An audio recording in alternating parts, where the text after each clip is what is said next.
Tout le monde, c'est Solaf avec vous. On va réaliser ensemble un menu super simple au Thermomix. Alors pour ce menu, j'ai commencé par faire le mouskoutchou, une recette que j'ai partagée avec vous dans la vidéo précédente. J'ai fait aussi le jus de carotte, d'orange et de citron. Mes enfants aiment, ils n'arrêtent pas de me le demander. J'ai réalisé aussi les panna cotta after 8. Ce panna cotta est toujours trop bon. Même sans chocolat. Les scones anglais, fromage cheddar avec une soupe trop bonne à la patate douce, courgettes parfumées de gingembre. Tout d'abord, on va commencer par préparer la recette des scones. Ils sont trop bons et trop délicieux. Pour cette recette, on va avoir besoin de farine autolevante. Si vous n'avez pas la farine autolevante, vous pouvez ajouter, vous pouvez doubler les quantités de la levure chimique tout à l'heure. Vous allez trouver tous les ingrédients en bas dans la boîte de description. Du beurre. Le beurre doit être bien frais. Je vais le couper en cubes avant de l'introduire à la pâte. On va avoir besoin de levure chimique. On va avoir besoin d'une pincée de sel. Pour parfumer les scones, on va avoir besoin de fromage. Alors ici, je vais utiliser du fromage cheddar, de la ciboulette déshydratée et séchée. Si vous avez de la ciboulette fraîche, c'est encore mieux. Et pour ramasser la pâte, on va avoir besoin de lait. Donc directement, je vais vous montrer comment je fais ma réalisation. Bien sûr, si vous n'avez pas le Thermomix, moi j'ai l'habitude de faire la recette dans le bol de mon blender. Tout d'abord, première chose, j'ai commencé par préchauffer le four à 220 degrés. Et maintenant, on va passer à la préparation. J'ai activé la fonction balance de mon Thermomix et je vais peser la farine. J'ai tamisé la farine et je vais peser le poids dont j'ai besoin. Alors j'introduis la levure chimique. Voilà. J'introduis aussi une pincée de sel. Et maintenant je vais introduire le beurre coupé en cubes. Voilà. Maintenant on va mettre le couvercle et le gobelet doseur. Et on va mixer tout ça pour avoir une pâte sablée. Je fais turbo 1 seconde et on va pulvériser la pâte 5 à 6 fois. 1 seconde, donc c'est sélectionné, je fais ça. Voilà, ça fait 2 fois, 3 fois, 4 fois, 5 fois. Là, on va voir ensemble la pâte. Comme vous voyez, en 5 secondes, on a tout pulvérisé, ensablé. Il n'y a plus de beurre. Maintenant, on ajoute le fromage. Et on va ajouter une belle poignée de ciboulette.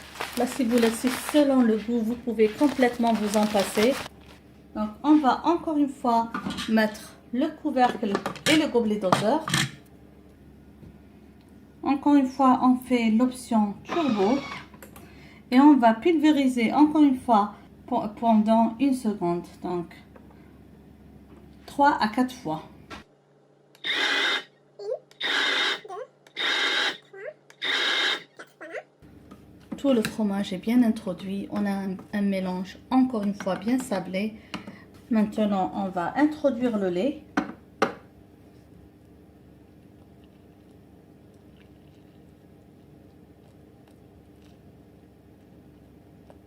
Je mets le couvercle et le gobelet doseur.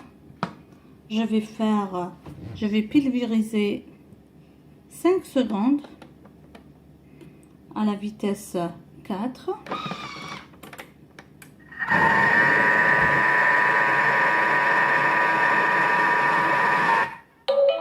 Voilà. Et maintenant, je vais faire pétrissage. Alors, je vais faire pétrissage pendant 30 secondes. Voilà. Et on démarre. Comme vous voyez, voilà ma pâte après 30 secondes de pétrissage. Maintenant, on va passer au façonnage des scones. Je vais maintenant verser la pâte directement sur mon plateau. Comme ça. Faites attention toujours avec les coteaux qui sont très aiguisés. Je ramasse ma pâte en une boule. Comme vous voyez, c'est une pâte magnifique. Voilà, j'ai essayé de la ramasser. Je m'excuse pour le bruit. Alors, je la ramasse en une boule, mais je ne vous raconte pas. La pâte est sublime. Donc, je vais essayer de faire une rondelle d'une hauteur de presque 2 cm. Je vais couper directement des triangles. Avec la spatule, je vais couper 8 triangles.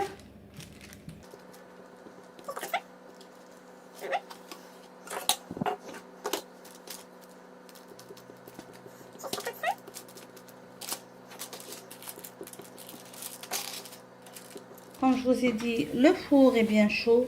Je vais enfourner pendant 12 à 15 minutes, chacun la capacité du four. Alors, comme ça, juste pour bien façonner les triangles. Regardez, la pâte ne colle même pas, donc on n'a même pas besoin de fariner et elle est sublime. Alors voilà l'épaisseur que j'ai faite, presque 2 cm et demi. Je vais arranger les triangles. Ne vous en faites pas si ce n'est pas la même taille.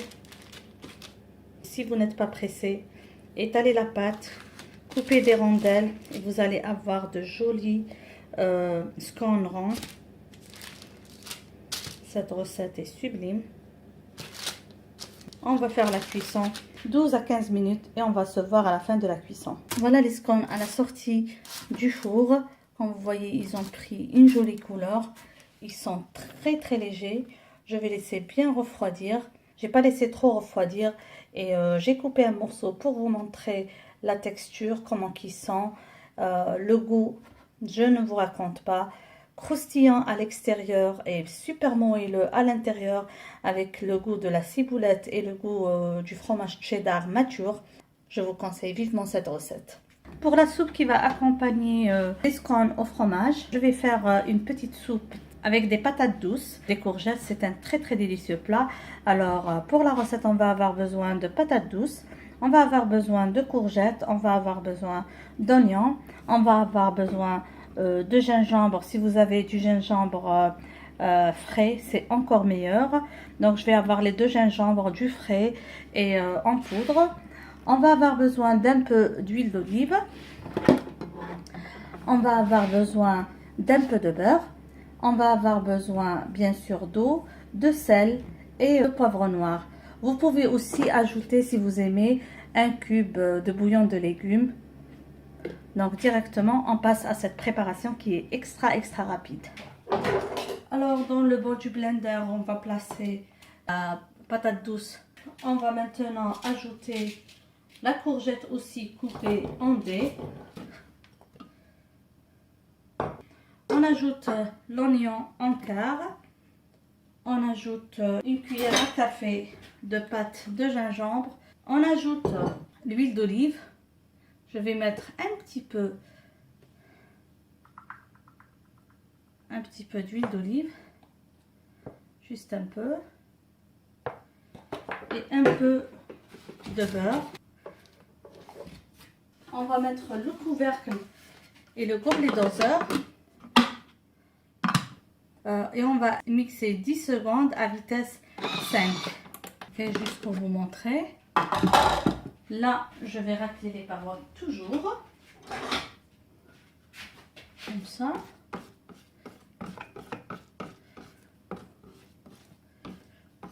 On va maintenant faire cuire 5 minutes à 100 degrés. N'oubliez pas, la courgette va rejeter de son eau à 100 degrés à la vitesse 1.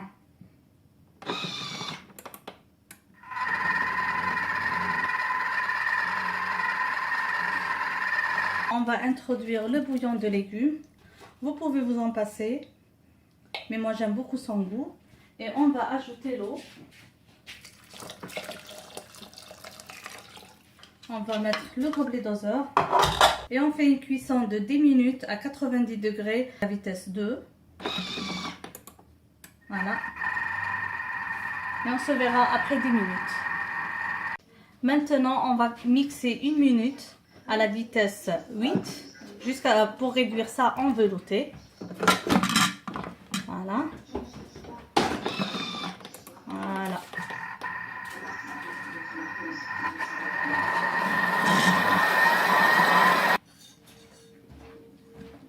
Là, voilà, j'ai bien mixé en velouté. J'ajoute le poivre noir.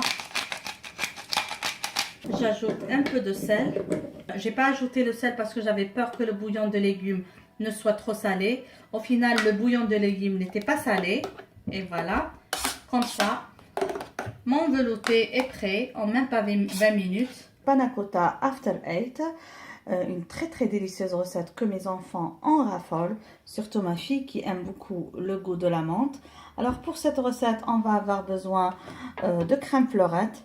Ici en Angleterre, moi j'utilise la single cream. On va avoir besoin de lait, on va avoir besoin d'agar-agar, on va avoir besoin de sucre, de sirop de menthe et de chocolat. Pour la recette, bien sûr, vous pouvez toujours la faire sans le Thermomix. Il suffit juste de mettre tous les ingrédients dans votre casserole et touiller jusqu'à ce que le panna cotta atteigne une certaine température.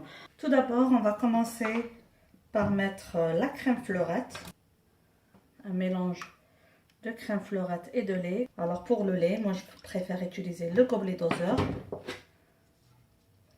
comme ça. Je surveille toujours la balance pour avoir la bonne quantité, comme ça, voilà. Maintenant, je vais ajouter le sucre.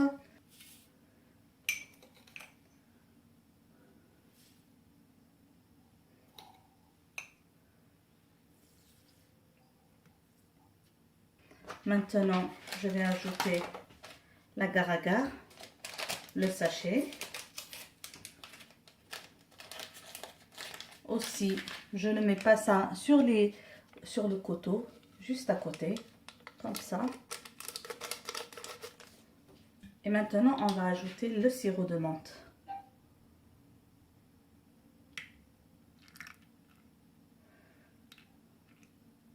J'ai mis le couvercle et le gobelet doseur et je vais faire une cuisson à 10 minutes, température 90 et on va faire touiller à la vitesse 1. On va se retrouver à la fin de la cuisson. Je suis en train de remplir les verrines avec le panna cotta au sirop de menthe. Voilà, c'est super. Donc on va laisser refroidir et après on va réserver au frais pendant 3 heures. On va juste mettre des filets de chocolat. Là, on va faire le chocolat.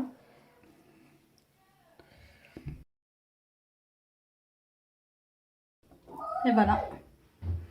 On va faire un jus extra rapide et extra facile. Donc, c'est un jus à base d'orange, de citron et de carottes. Un jus très bon, très délicieux. Pour cela, on va avoir besoin de carottes épluchées. On va avoir besoin d'orange. La même chose, j'ai épluché un citron. J'ai enlevé toute la partie blanche. Je vais avoir besoin de quelques épluchures ou bien le zeste d'orange et de citron. J'ai prélevé un peu de ces épluchures. Essayez de ne pas avoir la partie blanche. Comme je vous ai dit, ça donne de l'amertume. On va avoir besoin d'eau et on va avoir besoin de sucre. Comme je vous ai dit, vous pouvez toujours faire cette recette sans le Thermomix. Moi, je vais faire avec le Thermomix juste pour plus de rapidité et pour utiliser moins d'ustensiles. Alors directement, on va passer à la recette. Pour la recette, on va mettre un peu d'eau à bouillir avec le sucre. Comme je vous ai toujours habitué, les ingrédients, vous allez les trouver en bas dans la boîte de description. Donc l'eau.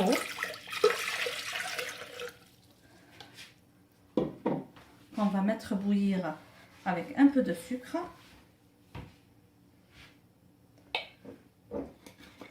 Le sucre, bien sûr, vous pouvez ajuster selon votre goût. Donc, moi, je vais faire une quantité de sucre.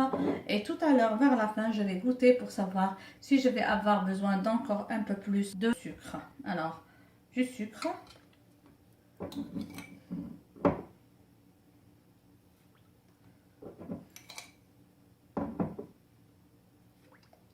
Voilà. Parce que bien sûr, la quantité du sucre va dépendre de la qualité des oranges et des carottes. Des fois, on a des carottes bien sucrées, des oranges bien sucrées. Donc, moi, je vais vous donner la quantité que j'ai mise. Et vers la fin, on va ajuster selon le goût. Alors comme vous voyez, on va faire bouillir l'eau et le sucre donc pour avoir un petit sirop. 10 minutes à 90 degrés, vitesse 1. Maintenant, on est arrivé à la température d'ébullition de l'eau. On va introduire les ingrédients. Je vais essayer de les couper en quart. On peut bien sûr toujours laisser comme ça le couvercle. Et on va ajouter, donc je vais comme ça ajouter mes ingrédients. Je vais ajouter le zeste d'orange et le zeste de citron. Tout ça, c'est facultatif. Vous pouvez vous en passer si vous n'aimez pas le goût. Je vais ajouter les oranges coupées en quart.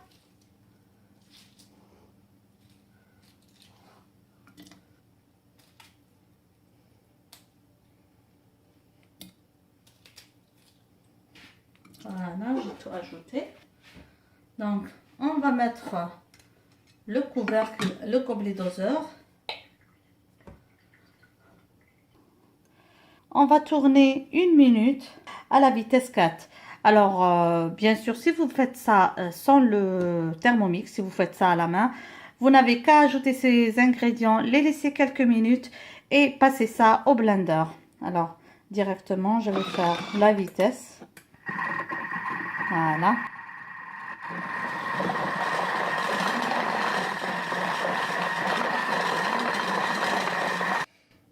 Donc, juste pour vous montrer la texture. Alors là, j'ai pas beaucoup blendé, c'est juste pour... j'ai encore pas blendé, c'est juste pour macérer. Donc, je vais laisser quelques minutes, comme ça. Et je vais encore blender 1 minute à la vitesse 10 pour avoir un bon smoothie. Alors, comme je vous ai dit, je vais blender 1 minute à la vitesse 10, la vitesse maximale, pour avoir un bon smoothie. Voilà. Voilà notre jus, donc je vous montre la texture. Vous pouvez toujours le passer au chinois. Ce que je vous conseille, c'est de le laisser refroidir. Et là, vous pouvez le passer au chinois. C'est pour avoir plus de goût et plus de saveur. On va passer maintenant à la préparation de notre plat, la recette indienne crevette bhuna. Alors pour cela, on va avoir besoin de crevettes, on va avoir besoin de piment fort haché, on va avoir besoin de vinaigre blanc, on va avoir besoin de jus de citron, on va avoir besoin de curcuma, on va avoir besoin de poudre de piment fort ou de piment d'Espelette, comme on dit en anglais, chili powder. On va avoir besoin de grains de moutarde noire. Si vous n'avez pas, vous pouvez vous en passer. Mais pour moi, je trouve que ça ajoute un super bon goût. On va avoir besoin de pâte d'ail. Si vous n'avez pas la pâte d'ail, vous pouvez facilement vous en passer et utiliser de l'ail écrasé. Donc, il faut bien l'écraser. On va avoir besoin de coriandre. Alors, la recette préconise de la coriandre fraîche, mais moi, je n'en ai pas. Donc, je vais utiliser aussi la coriandre en pâte. On va avoir besoin de poudre de garam masala. On va avoir besoin de grains de coriandre en poudre. On va avoir besoin d'huile d'olive. On va avoir besoin de sel et de tomates. Et aussi, on va avoir besoin d'un oignon. Alors directement, on va passer à la préparation de la recette. On va commencer par mariner la crevette. Pour cela, on va ajouter le piment fort écrasé. On va avoir besoin de la poudre de piment fort, sinon de la poudre de chili ou chili powder ou du piment d'Espelette. Bien sûr, c'est facultatif et au goût. Si vous n'aimez pas le piquant, vous pouvez vous en passer complètement. On va ajouter à ça le vinaigre blanc, comme ça. On va ajouter la poudre de curcuma et on va ajouter la pâte d'ail. Et si vous n'avez pas la pâte d'ail, vous écrasez bien l'ail et vous l'ajoutez à la recette. Et on va ajouter du sel selon le goût. Comme ça. On va mélanger les ingrédients On va laisser mariner un petit peu et de temps en temps, on va mélanger pour que les crevettes absorbent bien la marinade. Et on va directement passer à la préparation de la sauce. Là, on va passer à la préparation de notre sauce. Pour cela, on va mettre un peu d'huile d'olive. Je vais ajouter les grains de moutarde pour faire sauter et ressortir le goût de la moutarde. On va faire rissoler 3 minutes, température Varoma et vitesse cuillère.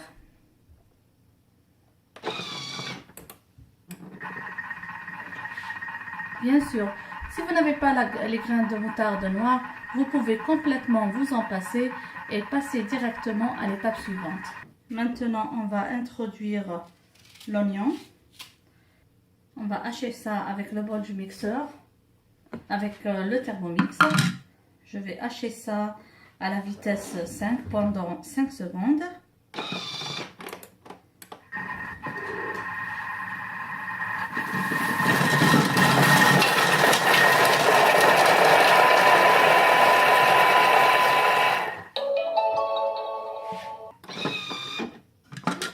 Voilà.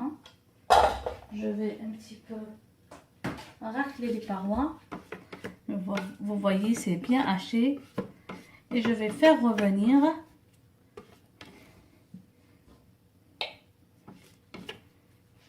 je fais revenir l'oignon 5 minutes, température Varoma, vitesse cuillère sans le gobelet doseur. On va se retrouver à la fin. J'ai fait bien revenir l'oignon. Si vous aimez plus de couleur, vous pouvez toujours ajouter 5 minutes ou 3 minutes pour avoir plus de couleur. Donc moi, pour le moment, je vais ajouter un peu de coriandre.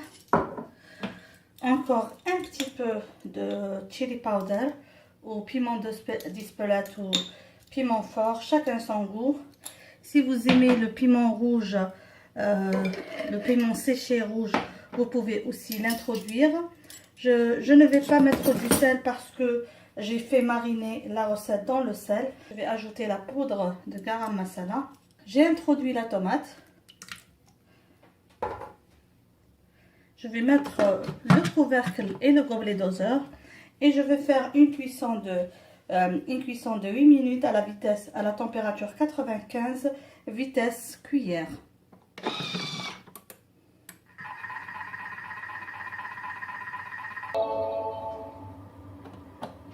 Voilà.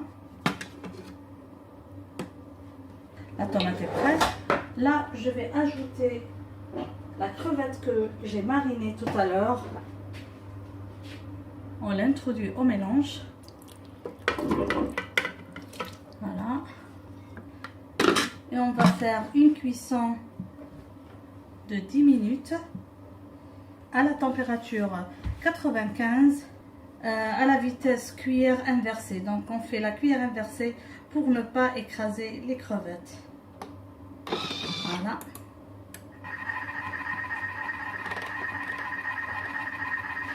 Donc, cette option-là, il faut s'assurer que vous avez activé la vitesse inversée, la cuillère inversée.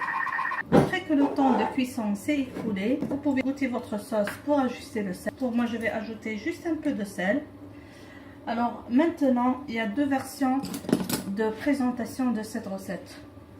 Si vous allez déguster la crevette Buna avec du pain, donc vous aurez besoin de sauce. Donc si vous aimez saucer votre plat, donc vous laissez la recette telle qu'elle est. Mais si vous allez accompagner cette recette avec du riz, comme je vais le faire, vous pouvez faire réduire la recette en sélectionnant l'option Varoma. Sinon, à ce stade, je vais ajouter un peu de jus de citron, comme ça, et juste un petit peu de coriandre. Voilà. Donc moi, je vais juste tourner quelques minutes à la température Varoma pour réduire la sauce afin de la présenter avec du riz. Comme vous pouvez voir, je fais réduire ma sauce à la température Varoma pendant 5 minutes, vitesse sens contraire, vitesse spatule. Et voilà, Donc je vais la placer dans une casserole et passer à la cuisson du riz. On va passer à la préparation du riz au Thermomix. Alors pour cela, j'ai préparé du riz. Pour moi, je vais avoir besoin de 300 g de riz que j'ai bien lavé jusqu'à ce que l'eau ressorte claire d'entre les grains de riz. Pour parfumer mon riz, j'aime toujours parfumer le riz. Je vais avoir besoin de feuilles de laurier, je vais avoir besoin de graines de cardamome, je vais avoir besoin d'un petit peu de cannelle.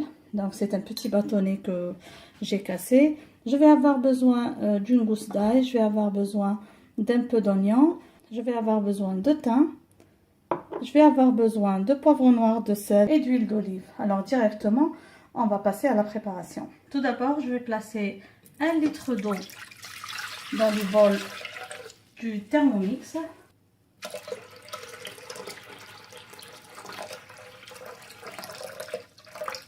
Je vais ajouter le sel. Je vais ajouter un petit peu d'huile d'olive. Je vais ajouter l'oignon, l'ail, les graines de cardamome. Là, je vais placer le riz. Je vais mettre par-dessus les feuilles de laurier, la cannelle, un peu de thym, le poivre noir. Comme ça, je mets le couvercle. Et là, on va faire une cuisson de 20 minutes, entre 15 et 20 minutes. Moi, je surveille toujours parce que ça va dépendre de la quantité du riz. À 100 degrés, vitesse 4. Voilà.